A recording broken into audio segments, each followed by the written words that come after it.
2025-26 অর্থবছরের জাতীয় বাজেটে রপ্তানিমুখী তৈরি পোশাক শিল্পের জন্য 12% কর্পোরেট কর হার অব্যাহত রাখার দাবি Bangladesh garments manufacturers and exporters association BGME এর। এ খাতের ব্যবসায়ীরা বলছেন, দেশে দেশে যখন ব্যয় সংকোচন হচ্ছে তখন সবচেয়ে জরুরি সরকারের নীতিকৌশল অপরিবর্তিত রাখা। সাদাত হাবিবি সেতু রিপোর্ট। জীবন অবাক না করলে কে করবে? 28% মিল্ক ফ্যাটের অবাক করার সাথে ফ্রেশ মিল্ক পাউডার। জীবন অবাক করুক প্রতিদিন। দেশের মোট রপ্তানির 84% বেশি আয়ের যোগানদাতা পোশাক খাত। আগামী অর্থবছরে একাধিক চ্যালেঞ্জের মুখে পড়তে পারে এই সেক্টর।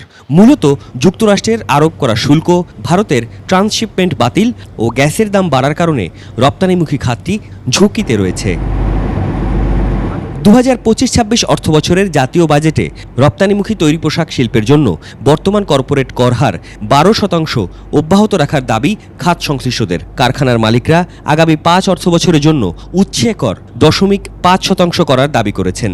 ম্যানমেইড বা কৃত্রিম তন্তুর ব্যবহারে উৎসাহিত করতে কৃত্রিম সুতার বিক্রির উপর থেকে 3% কর প্রত্যাহার চান এই খাত সংশ্লিষ্টরা। 2026-এর নভেম্বর মাসে যখন এলডিসি থেকে বের হয়ে আসবে বাংলাদেশ, তখন কিন্তু ভারত সহ পৃথিবীর অন্যান্য অনেক দেশ বাংলাদেশকে কিন্তু আর এই এলডিসি সুবিধাটা দেবে না, এবং তখন বাংলাদেশকে একেবারে যে স্ট্যান্ডার্ড এমএফএন ডিউটি তো সেটাতে এক্সপোর্ট করতে হবে, সেটা একটা বড় রকমের ধাক্কা সৃষ্টি হবে। এটার জন্য কিন্তু এখনই প্রস্তুতি গ্রহণ করাটা খুব জরুরি। সবচেয়ে বড় জিনিস যেটা এক্সপেক্ট করি সেটা হচ্ছে ইনফ্রাস্ট্রাকচারাল ডেভেলপমেন্ট, বিশেষ করে গ্যাস এবং ইলেকট্রিসিটি।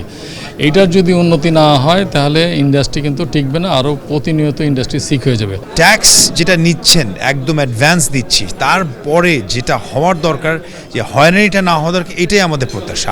2008-এর পর আবারও রাজনৈতিক সরকারের বাইরে অন্তর্বর্তী সরকার নতুন অর্থবছরের বাজেট উপস্থাপন করতে যাচ্ছে। আসন্ন বাজেটে অনেক চাওয়ার মাঝে ব্যবসায়ীদের কাছে জানতে চাওয়া, এবারের বাজেটে কি চান না তারা।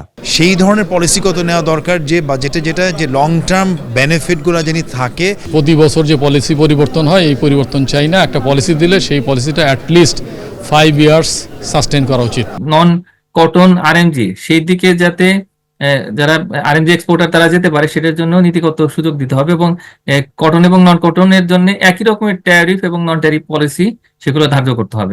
শিল্প উৎপাদনের কাঁচামাল সরবরাহ করার ক্ষেত্রে বিদ্যমান 3% পরিবর্তে 0.5% করার পক্ষে ব্যবসায়ীরা।